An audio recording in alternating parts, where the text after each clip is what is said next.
Okay, तर कसे आहात पब्लिक, काय म्हणतास? तर आज ना आपण माझंवालं लॅपटॉप घ्यायला जाणार आहे, जे की आपलं गेमिंग लॅपटॉप होतं. आता मी सध्या ना माझ्या कॉलेजला आहे.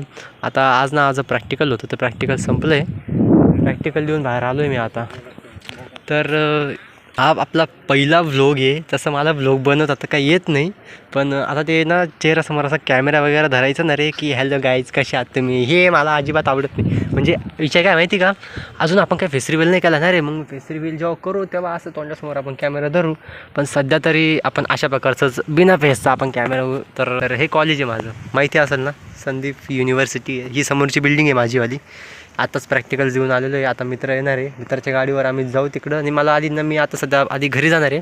घरून हे कॉलेजचे कपडे घातलेले मी इथं, कॉलेजचे कपडे घातलेले हे चेंज करायचे आणि मग चांगले कपडे घालून आपण लॅपटॉप घ्यायला जाऊ. लॅपटॉप माहीत आता कोणतं घेतलं आहे ते तुम्हाला तिकडंच कळून जाणार आहे. पण हा एकदम खतरनाक आहे बरं का. म्हणजे ग्राफिक कार्ड पण एकदम जबरदस्त आहे, रॅम वगैरे सगळं भारी आहे याच्यावालं, प्रोसेसर वगैरे. आणि जे लॅपटॉप आहे ना, ते मी लोनवर घेतलेलं आहे. हे काय असं कॅश वगैरे नाही घेतलेलं आहे. आपलं तुम्हाला असं वाटायचं यूट्यूबची लई पेमेंट आली, तर तसा काही विषय नाही आहे. तर विषय असा आहे की यूट्यूबची थोडीफार आली, म्हणजे काय सांगू आता, डाऊन पेमेंट भरण्यापुरतं तरी आली $100. तर ती अजून आली नाही, म्हणजे ती पण अजून 21 ते 25 तारखेमध्ये येते ती. म्हणून आता 21 ते 25 तारखेमध्ये येईल. आणि मग ते एकाकडनं उधार पैसे घेतलेले, मग त्याची डाऊन पेमेंट भरली. आणि मग आता जे माझे पैसे येतील, जे यूट्यूबचे पेमेंट, त्या पेमेंटनी मी ज्याच्याकडनं मी पैसे घेतले होते त्याला ती देईल. आणि नंतर मग थोडेफार मग एक असं एक्सटर्नल थोडंसं अर्निंग वगैरे करतोच मी सध्या बाहेर. मग त्याच्यानी मी ते हप्ता भरायला आता. तर तुम्हाला असं वाटतं लई पैसा कमवतो आता, गेमिंग लॅपटॉप घेतलं आहे. तर भाऊ, कॅश नाही घेतलेलं आहे, ते आधीच सांगतो आहे. आणि आमचं जे कॉलेज आहे ना यार, ते फक्त म्हणायला एवढं भारी आहे. कॅम्पस वगैरे बघा तुम्ही कशा प्रकारचं आहे. सध्या सुट्ट्या लागलेल्या आहे, पोरांचे सेमिस्टर वगैरे संपले म्हणून शांत शांत वाटतं आहे, नाही तर असं भरेल राहतो इथं पण. आणि बघा आमचं नाशिक एकदम असं डोंगर दऱ्यांमध्ये येतं. समोरच्या बाजूला बघा डोंगर आहे, है ना. कॅमेरा म्हणजे थोडासा क्लिअर येणार नाही, कारण आपला काय असा म्हणजे एकदम जबरदस्त कॅमेरा तर नाही आहे. 50 मेगापिक्सलचा कॅमेरा आहे, त्याच्यामध्ये पण तो झूम केलं का सगळं ब्लर होऊन जातं. समोरच्या बाजूला बघा आपलं एक नवीन गोडाऊन उघडलेलं आहे बरं का. हे महिंद्राचं आहे. इथं गाडी दिसत असतील, क्लिअर नाही दिसत रे, मरू जाते. आता हा याचा अजून प्रॅक्टिकल संपतं का नाही यार, ये ना भाऊ पटकन यार, उशीर होतो आहे मला. कॅम्पसमध्ये ना रे गाडी बिडी काय अलाउड नसते, पण जो माझा मित्र आहे ना, त्याचं थोडं बॅक म्हणजे पाठीत ना काहीतरी लचक बसली होती वाटतं, म्हणून त्याला चालता वगैरे जास्त काही येत नव्हतं. आता रिकवर झाला आहे तो, म्हणून त्याच्यासाठी त्यांनी गाडीमध्ये आणण्याची परमिशन काढली होती. पण आम्ही त्याच्या गाडीमध्ये सध्या येऊ राहिलो. परमिशन त्यांनी एकट्याने काढली, पण आम्ही पण येतो आता. म्हणजे मी राहतो कधीमध्ये आणि का अजून एखादा मित्र राहतो.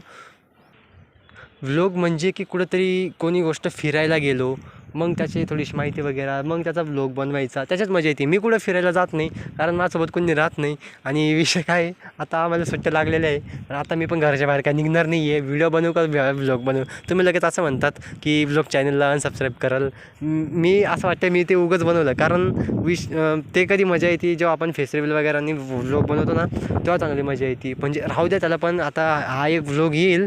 बाकी अनबॉक्सिंगची व्हिडिओ आपण आपल्या मेन चॅनलवर टाकू, आपल्या गेमिंग चॅनलवर. आणि मग त्याच्यानंतर व्लॉग येईल का नाही येणार ते तर मला अजिबात माहिती नाही, कारण कुठं जाणारच नाही ना यार मी फिरायला. आता लॅपटॉप घेतो म्हणून तो वाला व्लॉग आता जवळपास बनवतो आहे, नाहीतर माझे पण काही इच्छा नव्हती बनवायचं. पण म्हटलं बाकीचे सगळे लोक ट्राय करतात, थोडं आपण पण ट्राय करू मग. तर पार्किंगमध्ये आपली गाडी लावलेली आहे, ती गाडी सध्या काढणं चालू आहे. ही बघा, ही स्विफ्ट. आता म्हणजे ही जी पार्किंग आहे ही स्टाफसाठी आहे, म्हणजे कॉलेज म्हणजे जे टीचर लोक आहे त्यांच्यासाठी आहे. पण सांगितलं मी आता, आम्ही आणतो आता, आम्हाला परमिशन आम्ही काढलेली आहे कॉलेजमध्ये गाडी एंटर करण्याची, म्हणून आता आम्ही गाडीने येतो आणि जातो. पण कोणी काय बोलत नाही, आता परमिशन आहे तर मग काय बोलणार आहे बॉस. येऊ दे समोर ना का कॉर्नरला नाही लागत नाही, जाऊ दे जाऊ दे बस. हां घे पुढं.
तर चला यार, आपलं स्टॉप आलेलं आहे आणि मी इकडं उतरतो अमृत गार्डन आणि माझा जो मित्र आहे तो जातो ITI सिग्नलकडं. आता हे काय आहे ते स्टॉप आहे ते जे नाशिकला राहतेला माहिती असेल. चल बाय. मधला थोडासा त्र्यंबकेश्वर हायवेचा व्ह्यू घ्यायचं लक्षात नाही राहिलं रे. कॅमेराचं काय माहिती काहीतरी प्रॉब्लेम येत होता. रेकॉर्डिंग करायला गेलो तर मध्येच कॅमेरा क्रॅश होऊन जायचं. हा स्टॉप आहे माझावाला अमृत गार्डन. आता या स्टॉपला अमृत गार्डन नाव असं पडलं की इथं अमृत गार्डन नावाचं हॉटेल आहे. बाकी या स्टॉपला अजिबात काहीतरी नाव नव्हतं. आधी इथं एक सुलाबाईंचं सर्कल आहे, इथं बघा समोरच्या सूर्याचं सर्कल दिसत असेल तर त्या नावाने ओळखायचे सुधा सर्कल म्हणून. पण जेव्हापासून ते हॉटेल लागलं तेव्हापासून आता अमृत गार्डन हॉटेल म्हणतात. आता मला घरी जावं लागेल, घरी जाऊन मस्त फ्रेश होतो आणि लगेच निघू आपण. तर भाऊंनो, घरी जाऊन मस्त फ्रेश झालो, जेवण बिवण करून घेतला आणि आता 4 वाजलेले. आता निघूया. आता पावसाचं पण वातावरण झालेलं आहे. पावसाच्या वातावरणाचं थोडंसं मला लवकर यावं लागणार आहे म्हणून 4 वाजता थोडंसं लवकर निघालो आता आम्ही. हा आहे आमचा बारदान फाटा. या ठिकाणाहून जे आमचे नाशिकचे ज्या सिटी बस आहे त्या ह्या बारदान फाट्याला टच होतात आणि तिकडनं U-टर्न घेतात. असे म्हणजे टोटल 4 स्टॉप आहे नाशिकचे ज्या ठिकाणून बस येतात आणि तिकडनं U-टर्न घेतात. मी आधीच सांगतो मित्रांनो, काही कमेंट करायच्या आधी ना मी सांगून देतो की मला व्लॉग बनवता येत नाही, काय बोलायचं कसं बोलायचं, कारण मी कधी व्लॉगरचे व्हिडिओ बघतच नाही जास्त करून. आणि जे पण बघतो ते असं ते फेस रिव्हील करून ते तशा व्लॉगरचे बघतो आणि काय आपण फेस रिव्हील काही करत नाही आहे. तर लाज वाटते यार मला फेस रिव्हीलवरून असं बोलायला. आणि नेमकं माझ्याकडे काही ट्रायपॉड पण नाही आहे. मी हातामध्ये मोबाईल धरतो आणि त्या गाडीवर बसलेलो आहे. म्हणजेच काही स्पीड ब्रेकर वगैरे आला का मग तर एकदम हालत होऊन जाते. आता मी काय जास्त इथं बोलत नाही, डायरेक्ट आपण दुकानामध्ये जाऊ आणि जोपर्यंत जातो तोपर्यंत तुम्ही नाशिकच्या वातावरणाचा आनंद घ्या.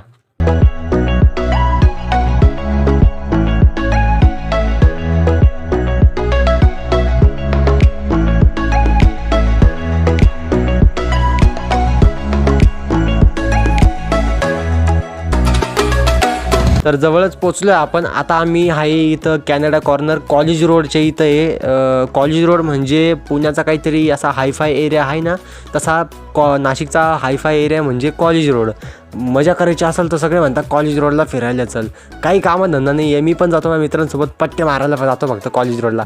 इथं बघा आता जे समोर ऑफिशियल स्टोर आहे लेनोवोचं, तर त्या ठिकाणाहून मी लॅपटॉप घेतलेलं आहे. आडगावकर ज्वेलर्स म्हणून इथं एक ज्वेलरीचं दुकान आहे, फेमस आहे नाशिकमध्ये. त्याच्या समोरचं दुकान येते. आणि मी सांगतो तुम्हाला, तुम्ही पण जर लॅपटॉप घेत असाल तर ऑफिशियल स्टोअरमधून घ्या. आता ह्या स्टोअरचं काही प्रमोशन नाही करत आहे, कारण घ्यायचं असेल, कारण मला नाही तिकडनं स्वस्त पडलं आहे म्हणून. जर मी बघा मी क्रोमाला पण गेलो होतो, अजून रिलायन्सला पण गेलो होतो, पण त्या ठिकाणी मला काही स्वस्त लॅपटॉप काही भेटलं नाही. सेम लॅपटॉप मला रिलायन्सच्या स्टोअरला मला 67,000ला सांगत होते, कारण ऑनलाईनला किंमत होती 69,000ला, काही अशी किंमत होती वाटतं ऑनलाईनला. आणि मग क्रोमावाले आणि रिलायन्सवाले पण जवळपास सारखे आसपास देत होते, थोडा 1-2 हजार तर डिस्काउंट देत होते फक्त. पण जे मी लेनोवोच्या ऑफिशियल स्टोअरला गेलो, म्हणजे खूप सारे दुकानं फिरलो, मग शेवटी लेनोवोच्या ऑफिशियल स्टोअरला गेलो. यांनी मला हे जे लॅपटॉप मला दिलेलं आहे ते जवळपास 63,000ला दिलेलं आहे. मला 63,000ला थोडंसं अजून 200 रुपये डिस्काउंट, म्हणजे 62,800 रुपयाला मला हे पडलेलं आहे. आणि सोबतच मला लॅपटॉपसोबत काय काय भेटलं आहे हे मी तुम्हाला वाटल्यास थोड्या वेळाने सांगतो. तोपर्यंत बघा आपली अनबॉक्सिंग चालू आहे. इकडं ऑफिशियल लेनोवोचा जो पण कार्यकर्ता तो आपला लॅपटॉप बाहेर काढतो आहे. कारण ना मी व्हिडिओ यासाठी बनवली होती, कारण काही लॅपटॉपमध्ये काही फॉल्ट नको निघायला, किंवा जे लॅपटॉपचा जो सील आहे ते पहिलेच नको फाटलेलं, नाहीतर मग जे वापरलेले लॅपटॉप आपल्याला देऊ शकतात, असं काही सांगता येत नाही ना यार. आणि तसं ऑफिशियल स्टोअरवाली म्हणजे काही करणार तर काही नाही. पण बघा आता यांनी लॅपटॉप वगैरे काढले, फुल सेटअप बिटअप आता हा भाऊ आपल्याला करून देईल. आणि विचार तसा माझा लेनोवोचा लिजन घेण्याचा होता, पण लिजन जो आहे तो 70च्या बाहेर जात होता. आणि जे स्पेसिफिकेशन मला हे लॅपटॉप 60,000च्या आसपास देत होतं, सेम स्पेसिफिकेशन मला लेनोवोचं लिजन लॅपटॉप मला 70,000च्या आसपास देत होतं. मग भाऊ मी किती काय येडा आहे का, जर स्वस्तामध्ये चांगलं भेटू राहिलं तर महाग कशाला घ्यायचं.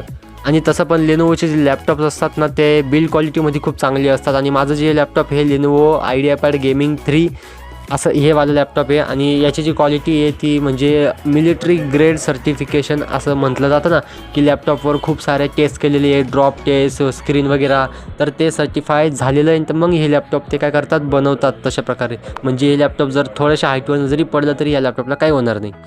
तर आपली पूर्ण प्रोसेस वगैरे झालेली आहे, सेटअप वगैरे त्या भाऊनी करून दिला. आता लॅपटॉप घेऊ आणि मस्त घरी जाऊ आणि आपल्या हिंदू परंपरेच्या प्रमाणे जे पण नवीन वस्तू घेतल्यावर आपण त्याची पूजा वगैरे करतो, सेम त्याच प्रकारे आपण आपल्या लॅपटॉपची पण पूजा करू आणि आपल्या कामासाठी सुरुवात करू. ह्या लॅपटॉपसोबत मला एक लेनोवोची जी ओरिजिनल बॅग आहे ती भेटलेली आहे. प्लस वायरलेस माऊस आणि कीबोर्डचा एक कॉम्बो पॅक ओरिजिनल भेटलेला आहे लेनोवोचा. आणि एवढ्या 3 गोष्टी भेटलेल्या आहे. बॅग तर प्रत्येकाला भेटतीच. बघा घरी आलो आणि इकडं माझ्या बहिणीच्या हाताने आपण आपल्या लॅपटॉपची पूजा वगैरे करू, मस्त स्वस्तिक बनवू. फक्त विषय असा की मला मन तर नव्हतं करायचं, बट प्रॉब्लेम काय आहे की ते कलर वगैरे नको निघायला. बाकी चला सहन करून घेऊ तेवढ्यासाठी तरी. आणि हे माझं जुनं लॅपटॉप आहे ज्यामध्ये आपण 0 to 20,000 सबस्क्रायबरपर्यंतचा प्रवास केला. ते लॅपटॉप मला विकावं लागणार आहे, कारण त्या लॅपटॉपचे थोडेसे पैसे येतील ते मी माझ्या नवीन लॅपटॉपचे हप्ते भरायला कामात येतील. कारण जे नवीन लॅपटॉप आहे ते मी काही कॅश नाही घेतलेलं आहे, कारण एवढे काय माझ्याकडे पैसे नव्हते. थोडेसे डाऊन पेमेंट भरले आणि EMIवर काढलेलं आहे. नो कॉस्ट EMI, म्हणजे जेवढ्याला मला पडलेलं आहे 63,000ला तेवढेच मला तिकडं पे करावं लागतील.